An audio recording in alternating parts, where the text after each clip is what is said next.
Hi everyone! Welcome po sa Jo Faith Cooking Channel. Ang videong i-share ko sa inyo ngayon, magluluto ako ng cheese spring roll. So tara, umpisahan na natin. Pagkabukas ng apoy, ilagay ko lang to ang 1/4 cup ng tubig. Sunod ko na rin ilagay ang 1 teaspoon ng cornstarch. Haluin lang natin yan. Ito po yung pandikit na gamitin ko mamaya pag binalot ko na po yung spring roll. Ayan, kumulo na po. So, i-turn off ko na yung ating apoy. And then, i-transfer ko siya sa maliit na bowl.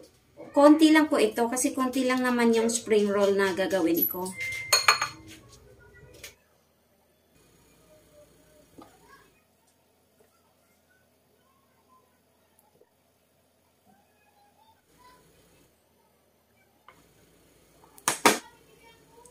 Ganito yung pagka-slice na ginawa ko po dito.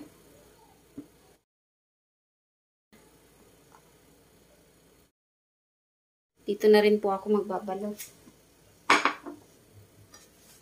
Yung haba po ng cheese na hiniwa ko, ano po ito, 5 inch. Sakto lang po yung 5 inch. Ayan.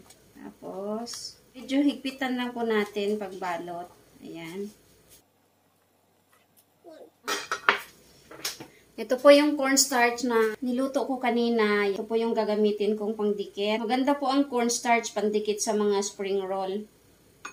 Kasi makapit po talaga siya. Ayan. Ayan po oh. Sobrang makapit siya. So okay na po ito.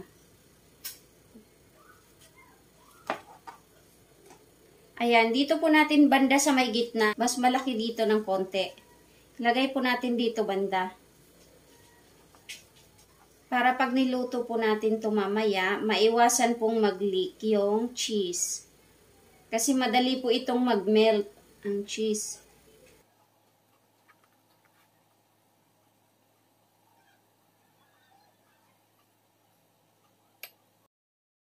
Medyo higpitan lang po natin yung pagkakabalot.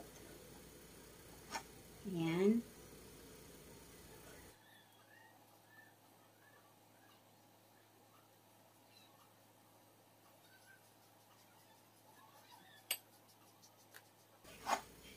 Ayan.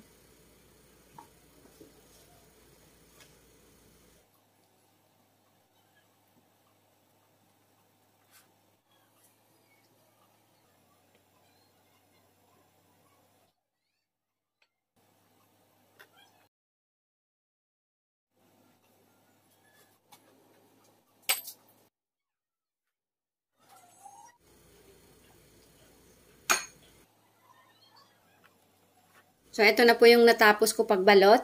Ngayon, lutuin na natin to. Painit lang ako ng cooking pan and then ilagay natin yung mantika. Ilagay ko na po yung cooking oil.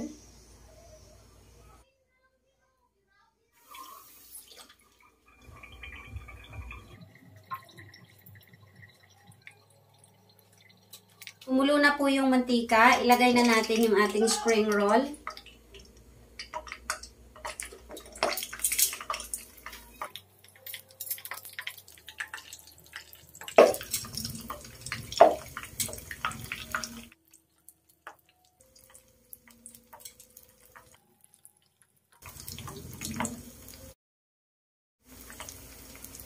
Yan, 2 salang ang gagawin ko dito kasi kailangan muna natin itong hanguin para hindi mag-leak yung cheese. Pag sobra kasing init, posible pong lalabas yung cheese. Kaya 2 salangan po ito. Antayin lang natin medyo mag-golden brown yung spring roll. Ayan, yan po yung sinasabi ko. Medyo nagli-leak po siya. So, hanguin muna natin ito. Hinaan ko na rin po yung apoy.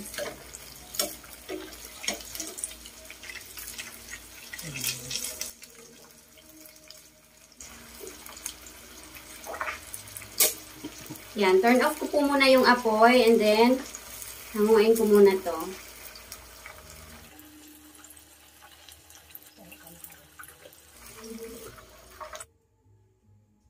Yan, ilagay ko na po yan.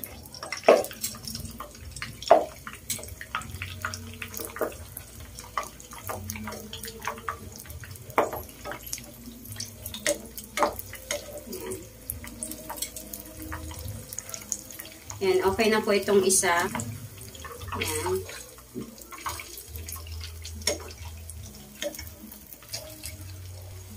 Yung dalawa, okay na rin yan. Kasi mabilis po ito mag-melt. Kunin ko na rin po ito. Pati yung isa. Ito na rin po. Nilakasan ko lang po yung apoy sa pangalawang deep fry. Kailangan malakas. Okay na rin po itong isa. Sa dipping sauce po, ayan, mayonnaise lang po ito at saka ketchup. So, yan lang po para mas masarap. Kasi medyo maalat po yung cheese ng konti. Konti lang naman kasi mozzarella naman yan. Ayan. Yung kulay niya po, sakto lang po ito. Huwag niyong lutuin masyado kasi maglalabasan po yung cheese. Tikman na natin po. Ketchup muna.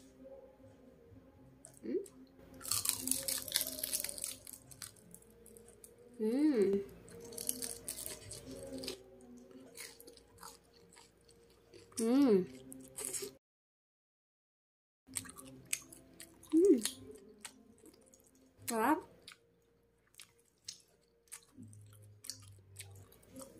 Ang sarap naman.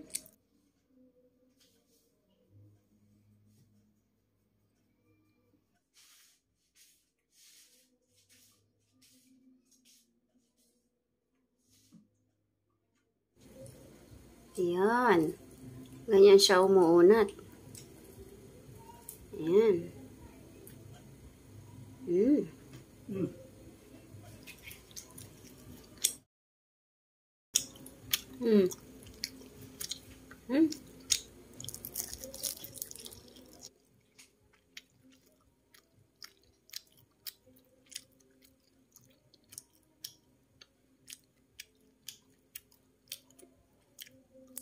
Mmm.